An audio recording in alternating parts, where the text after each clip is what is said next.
abonnez-vous à ma chaîne et cliquez sur la petite cloche juste à droite. Cela vous permet de ne pas manquer un épisode de mes futures vidéos. Coucou, c'est Hélène. Devenez le boss de votre vie, c'est ce que je vous propose sur ma chaîne Éveil spirituel pour tous, dédiée à l'élévation des consciences ainsi qu'à votre éveil spirituel. Vous êtes mes éveillés préférés et le sujet de la vidéo d'aujourd'hui est plan d'action pour pouvoir changer de manière durable en 7 étapes. Je voudrais commencer avec une citation de Albert Einstein qui dit quelque chose comme ceci. On ne peut pas régler des problèmes avec le même niveau de conscience qui les a créés. Lorsque quelque chose ne va pas dans notre vie, on a tendance à tourner en rond. Tout simplement parce qu'en fait, on cherche des solutions au même endroit. Et en fait, il faut s'élever pour pouvoir en fait ouvrir de nouvelles perspectives pour pouvoir se dire bon, eh bien si ça ne marche pas en cherchant dans tout ce qui est matériel ou vie physique, alors c'est que je dois m'ouvrir à d'autres possibilités. Et c'est un petit peu le but de ma chaîne qui s'appelle Éveil spirituel pour tous parce que c'est l'élévation spirituelle ou l'éveil spirituel qui va vous permettre en fait de implémenter des changements parce que vous allez pouvoir voir les choses autrement, vous allez pouvoir vous ouvrir à des solutions auxquelles vous n'auriez pas pensé si vous étiez resté dans votre cadre très très limité du cerveau, de la logique, de la pensée, etc. Donc, il y a cette étape, j'ai réfléchi à une chose, c'est que de plus en plus d'entre vous me contactent pour me dire que vous avez des soucis pour pouvoir changer les choses, vous ne savez pas par où commencer, ou alors vous avez envie et puis rapidement quelque chose fait que vous vous sentez tiré vers le bas et vous n'arrivez pas à avancer, vous êtes comme scotché, etc., etc. Ou alors j'entends des choses clichés, de, de conditionnement, genre oui mais bon on ne peut pas faire ci, on ne peut pas faire ça, oui mais vu mon âge, je ne peux rien changer. Ou voilà, on s'auto-flagelle et ça, c'est du conditionnement. L'éveil spirituel est en fait là pour vous ouvrir les yeux et vous faire rendre compte qu'en fait, comme je disais dans ma dernière vidéo sur la liberté, en fait on est libre mais en fait on ne s'autorise pas à faire les choses parce qu'en fait on est vachement bloqué par rapport au paraître, par rapport aux choses que l'on voit ou on sent avec nos 5 sens, et alors qu'il faudrait en fait s'ouvrir à d'autres sens qui sont aussi appelés des dimensions supérieures pour pouvoir avancer dans la vie tout simplement. Donc j'ai pris des notes sur ces 7 étapes et donc je vais commencer par la première. Alors pour pouvoir changer de manière durable, il faut revoir tout, revoir sa vie, revoir soi-même, se remettre en question, remettre tout en question. Et souvent, quand on est plus jeune, on se pose des tas de questions existentielles. Et ensuite, quand on est adulte, on arrête complètement. Alors que, en réalité, il faudrait se les poser dès le début. On gagnerait énormément de temps. Mais souvent, je trouve que les questions existentielles, qui sommes-nous, pourquoi sommes-nous là, etc., ce sont, on dirait, des sujets de disserte de philo que l'on ne prend pas au sérieux. On se dit, oh, c'est un peu de poétique, philosophique, c'est juste. On n'y pense pas parce qu'on veut vraiment rentrer tête baissée sur le marché de la vie. Et plus tard, quand on a commencé à vivre plein d'expériences où on tourne en rond justement et on n'est pas heureux, on se repose ces questions, mais là après on se met la barrière ou la pression que oui mais là à mon âge on ne fait plus ci, à mon âge je fais plus ça. Donc on se condamne automatiquement à ne pas pouvoir changer, ne pas pouvoir trouver sa voie ou son bonheur parce qu'on se met des barrières qui s'appellent le conditionnement. Donc la première étape de l'éveil spirituel, c'est bien sûr la prise de conscience. Mais c'est pas aussi simple que cela, parce que la prise de conscience, il y a des tas de choses qu'on dit, oui, mais je sais, oui, je m'en doute bien, etc. Mais tant qu'on n'a pas intégré quelque chose là dans notre cerveau, eh bien, c'est comme du vent, ça sert à rien. Donc la prise de conscience, en effet, c'est pas quelque chose du domaine physique, c'est du domaine de l'esprit. Donc quelque chose va cliquer. Donc les gens comme moi qui ont des chaînes sur l'éveil spirituel, euh, de par ce que l'on dit, eh bien cela automatiquement va chez certains d'entre vous créer ce déclic de prise de conscience. Ah oui, en effet, il y a un problème. Oui, c'est vrai. On reconnaît que puisque ça ne fonctionne pas et qu'on tourne en rond, peut-être devrais-je me poser d'autres questions. Donc ça, c'est la prise de conscience et c'est la première des choses à faire.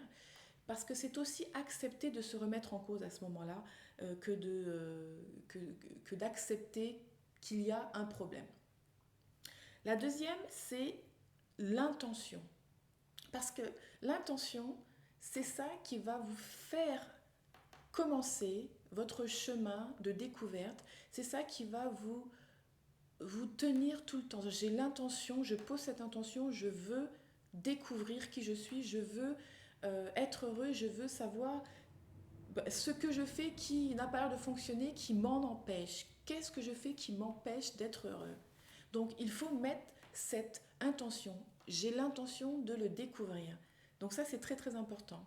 Et donc, bien entendu, à ce moment-là, de plus en plus de personnes commencent à partir du chemin. Parce qu'en fait, on est sur un chemin complètement conditionné, on suit le troupeau, et lorsque l'on commence son chemin spirituel, on se retire du troupeau.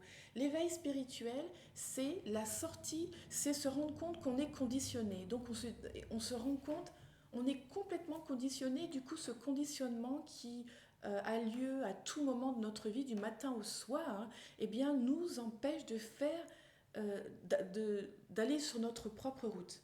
Voilà, donc l'éveil spirituel, c'est de enfin prendre sa propre route. Ou en avoir l'intention, bien entendu, parce qu'on ne sait pas où on va, c'est normal. C'est l'inconnu et le cerveau qui déteste ce qui n'est pas connu, parce que par instinct de survie, il va toujours vouloir rentrer dans le troupeau. Donc l'éveil spirituel est un chemin et on passe beaucoup de temps à sortir du troupeau, à revenir dans le troupeau, à sortir du troupeau, et c'est tout à fait normal.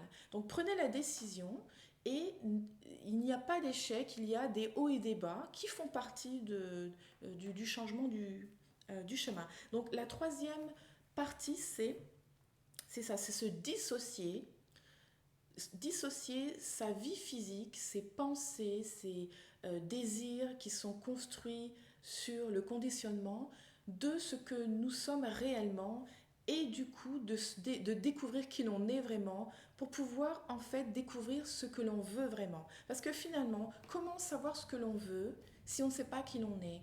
Si l'on ne sait pas qui l'on est, on ne peut pas savoir vraiment les choses que l'on veut à l'intérieur de nous, notre cœur, et non pas vouloir les choses qui sont conditionnées, parce que c'est pas ça que vous voulez en fait. Donc là, vous n'avez pas de choix que de découvrir qui vous êtes pour savoir au fond de vous, vous posez les questions au fond de vous pour vraiment savoir ce que vous voulez. Des tas de choses que vous voulez toute la journée sont complètement conditionnées par tous les médias possibles et imaginables, par les institutions, par les parents qui disent des choses. Depuis qu'on est né, toute l'information que l'on a vient des autres. Donc automatiquement, vous imaginez que toutes les choses que l'on croit qu'on veut, qu'on pense qu'on est libre de vouloir, en fait, elles sont super conditionnées par toutes ces choses que si vous n'aviez pas, vous prendrez d'autres décisions. Donc il est important de se dégager du troupeau pour pouvoir retrouver son individualité et savoir qui l'on est, donc qui l'on veut et où est-ce qu'on veut aller exactement. Donc se dissocier, et on va. Donc je ferai des vidéos qui permettent de réfléchir à cela. Comment on fait pour se dissocier de son programme, je dirais. Il y a deux sortes de programmes et je ne vais pas en parler aujourd'hui. De son vrai soi. Comment est-ce qu'on retrouve son vrai soi? Où est-ce que c'est exactement? Comment on fait pour l'écouter, etc. C'est super passionnant et c'est super important et ça sera la base de votre changement. En étape numéro 4, l'introspection. Donc le fait de commencer à se dire, il y a une différence entre le moi conditionné et le vrai moi. Donc le début de l'introspection, en part numéro 5, c'est ça, l'après-éveil spirituel. L'éveil spirituel, on se rend compte qu'on est conditionné, on accepte, on intègre. Mais c'est pas fini parce qu'il faut se retirer de ce conditionnement et se comprendre ce que c'est, quelles sont les fondations, etc. Donc l'introspection, c'est important de savoir qui l'on est pour savoir ce que l'on veut. Et dans l'introspection, il y a aussi, comme on découvre de plus en plus comme des couches d'oignons qui l'on est, automatiquement, il y a les émotions qui sont liées avec les traumatismes qui sont dans le subconscient, dont on ne se souvient pas, mais on ressent les émotions de quelque chose qui est déclenché par, ça peut être n'importe quoi, comme quelqu'un qui vous dit quelque chose, ou juste une image, ou un film, etc. Et vous allez ressentir une émotion vachement... des fois, je dis, ah, pourquoi je me sens nostalgique ou quelque chose comme ça. C'est parce qu'en fait, il y a tout d'un coup quelque chose qui a déclenché la mémoire émotionnelle de quelque chose sans que je puisse me rappeler ce que c'est. Donc, il y a un travail de réparation émotionnelle à faire, donc on en parlera bien entendu. Et c'est là que l'on découvre de plus en plus toutes les histoires que l'on se racontait. Parce que c'est ça, la vie humaine, c'est une accumulation d'expériences et d'histoires que l'on se raconte, que l'on ne vaut rien. Ça, c'est une histoire qu'on se raconte, qu'on se rabâche. Et on s'endort le soir et on se réveille. Et il y a beaucoup de chances que on remette ça sur le plat qu'on vaut rien. Et plus on fait ça, plus on a la preuve qui nous vient dans notre vie sous forme de gens, sous forme de situations, etc. pour nous prouver, oui, en effet, tu es complètement nul. Voilà, si on veut vraiment, si on se dit je suis nul, on va avoir toutes les preuves possibles qu'on est nul. Alors qu'on ne l'est pas. Mais ça, c'est du conditionnement et c'est ça qu'on veut démanteler. C'est en fait l'ego. Donc on va démanteler notre ego, cette partie qui nous dit tu ne vaux rien. Non, tu ne peux pas être aimé. Tu vois, regarde, tiens, tu vois, je t'avais dit. Non, non, tu peux pas être aimé, tu t'es nul, laisse tomber, il n'y a rien à faire. Donc, tous les jours, il y a quelque chose qui nous fait nous sentir ah ouais, en effet, je suis nul, non, je peux pas faire ça parce que j'y arriverai pas, c'est même pas la peine, non, non, c'est vrai que je suis nul. On le fait tout le temps, tout le temps, tout le temps. Donc, on démantèle cet ego donc, qui est rattaché à nous, à notre personne. Et ensuite, la prochaine étape, qui est l'étape numéro 5, c'est la déprogrammation pour une reprogrammation. La déprogrammation, on sort du troupeau pour la reprogrammation. On va vers notre chemin sur lequel on est seul parce que nous avons tous notre chemin. Et bien entendu, bien sûr, tout le monde croise le chemin des uns et des autres, mais c'est notre chemin, pas celui du troupeau.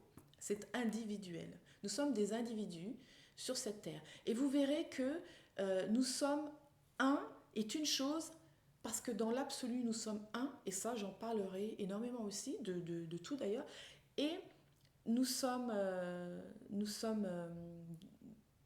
comment dirais-je, séparés. C'est pas que nous sommes séparés, nous sommes pas séparés, nous sommes liés, mais nous sommes des individus sur cette terre pour cette expérience, et donc on n'est pas là pour faire et être la même chose, une copie conforme d'un autre, ça n'a aucun intérêt, vous voyez. Donc on va faire la différence entre ces notions en réalité, très très important. Donc une fois, alors on parlera de neuroplastie, etc., qui permet de savoir, de vous dire que même si votre cerveau est en fait suit un chemin et avec des connexions et donc nous force à aller dans le même chemin parce qu'en fait tous les jours on fait toujours la même chose, donc il n'y a vraiment pas de chance que le cerveau crée de nouvelles connexions pour vous faire aller quelque part d'autre. Et la neuroplastie, c'est de vous expliquer qu'en fait on peut changer ses chemins, pathways en anglais. On peut reprogrammer son cerveau à emprunter, une fois qu'on a pris une décision très ferme, bien entendu, à emprunter un chemin différent en se forçant à faire des choses différentes qui vont forcer le cerveau à créer de nouveaux chemins pour atteindre un autre objectif. Donc ça, on en parlera aussi parce que c'est vraiment le principe de base de se reprogrammer pour aller vers là où on veut. Donc la prochaine partie, c'est la partie numéro 6 que j'ai appelée évolution. Donc bien sûr, c'est une énorme partie parce qu'une fois qu'on s'est reprogrammé, etc., on va évoluer, c'est-à-dire ça ne s'arrête jamais. Donc on va se rapprocher de plus en plus vers l'unité et de plus en plus vers le moi intérieur, la différence entre la vie terrestre et le reste, etc. Donc, enfin, je veux dire, on va bien sûr avoir beaucoup de révélations. Et c'est, pour moi, l'illumination. Vous savez, quand on parle d'illumination, de enlightenment, ce n'est pas une destination, c'est un chemin où, en fait, on suit ce chemin avec une vision plus... Enfin, on est plus élevé spirituellement, bien entendu. Notre niveau de conscience est beaucoup plus élevé. Donc, la différence entre quelqu'un comme ça et quelqu'un qui est toujours basé sur sa vie physique, c'est que tout simplement on va emprunter, on va dire, supposons des chemins similaires, mais la différence c'est la souffrance que l'un va ressentir d'être conditionné, de devoir se forcer à faire les choses, etc. Et l'autre qui aura compris qu'en fait tout ceci est une belle illusion, que c'est que dans la tête les souffrances et qu'en réalité ça va, ça vient, la vie, on ne peut pas la retenir, et donc on souffre de moins en moins jusqu'à ce qu'on ne souffre plus, parce qu'on ne s'identifie plus avec quoi que ce soit.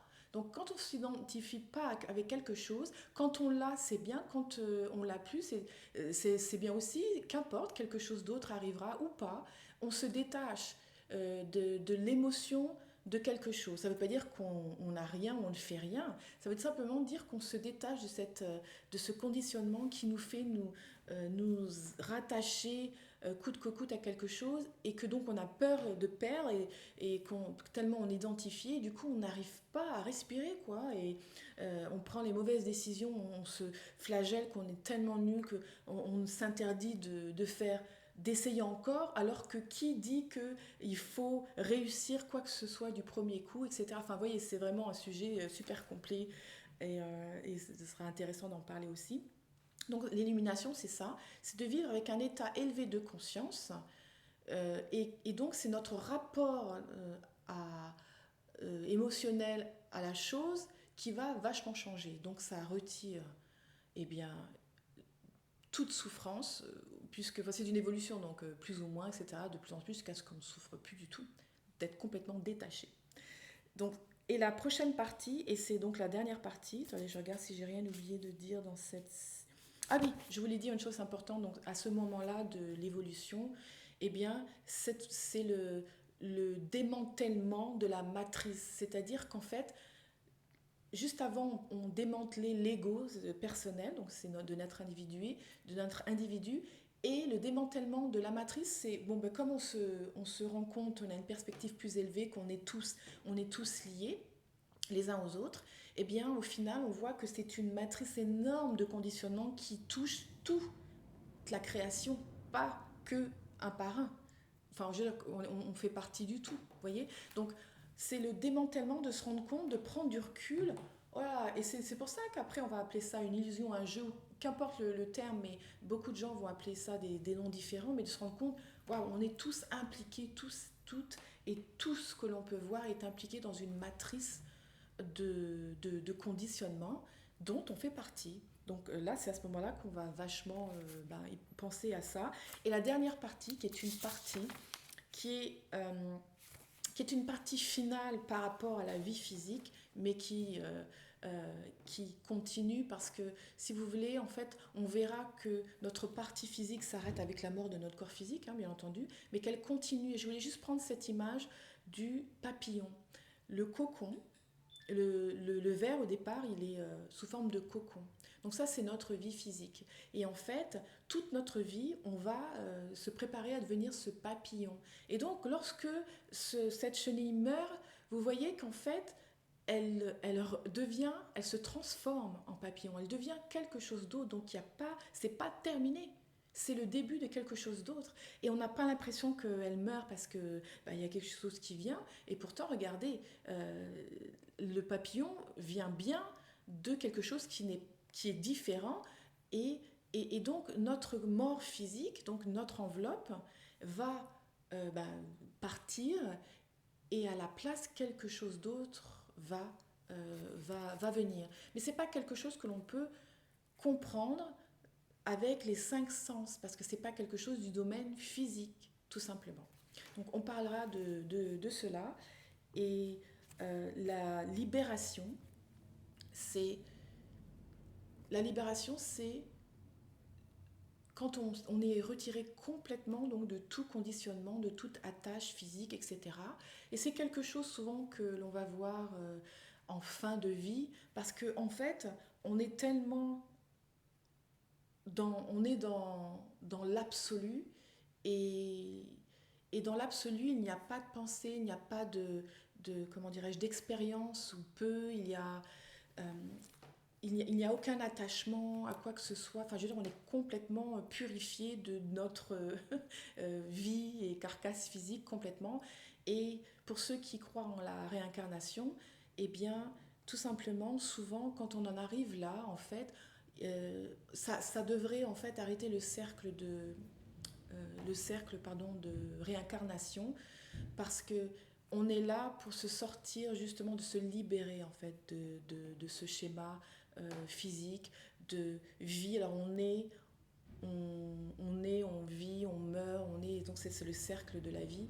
Et en fait, on se sort de ce cercle de vie qui revient toujours au même et qui apporte la souffrance. Et c'est ça le conditionnement, c'est en fait de penser que c'est que ça. C'est un cercle où il faut vivre, se reproduire, et on meurt, et on vit, on se reproduit, on meurt. Voilà, en fait, ça fait mal au cœur de penser que la plupart d'entre nous sont conditionnés à penser que c'est comme ça. Alors, bien entendu, qu'on est malheureux parce que ça sert à rien. Enfin, je veux dire, on se dit, putain, mais quel est l'intérêt? Et c'est ça, de se sortir de cela. Voilà, donc plus autant qu'un attachement. Donc, par exemple, quand j'en serai à ce moment de la libération, et je n'en suis pas prête parce que j'ai ce désir de pouvoir aider et de pouvoir déclencher ce changement, cet éveil spirituel déjà pour commencer, ensuite le reste, l'évolution.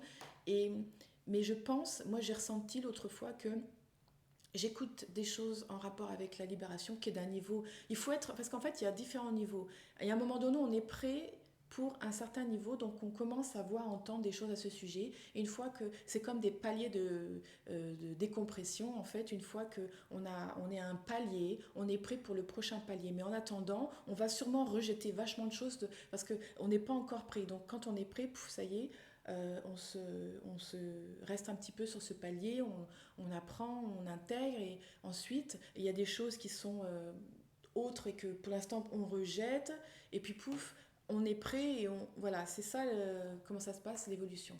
Donc moi personnellement, je n'en suis pas à la libération encore parce que j'ai ce désir donc un désir du coup, d'aider et d'éveiller l'humanité, quoi, tout simplement, de participer à cela.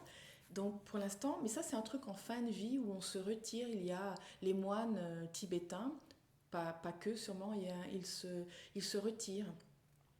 Ils se retirent à la fin parce que la dernière phase de leur vie, c'est vraiment de préparer cette libération, d'être complètement détaché de tout. Donc c'est un petit peu presque l'image de on va dans une grotte et puis voilà, on se transcende, quoi. Donc c'est un petit peu ça, hein, vraiment. La grotte, qu'importe, il n'y a pas besoin d'être dans une grotte pour faire ça. On peut être à la maison, mais on est complètement déconnecté de tout ce qui est extérieur parce que cela ne nous intéresse plus du tout. Zéro. Voilà. Donc ça, c'était la dernière partie en 7 étapes. Donc, je vais juste résumer les parties. La première, c'est la prise de conscience. La deuxième, c'est l'intention. La troisième, c'est l'introspection avec tout ce qui est réparation émotionnelle et démantèlement de notre ego personnel. Ensuite, nous avons la déprogrammation pour une reprogrammation avec la neuroplastie, etc. Nous avons en partie l'évolution qui est l'illumination.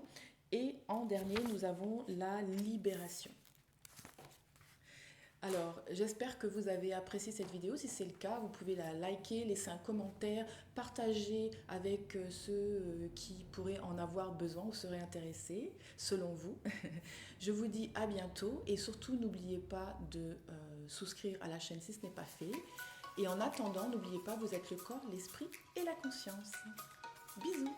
Vous avez toujours rêvé de prendre en charge votre vie et d'être libre? Alors abonnez-vous à ma chaîne car je prépare tous les outils nécessaires pour que vous puissiez devenir le boss de votre vie. Je sors une vidéo tous les week-ends.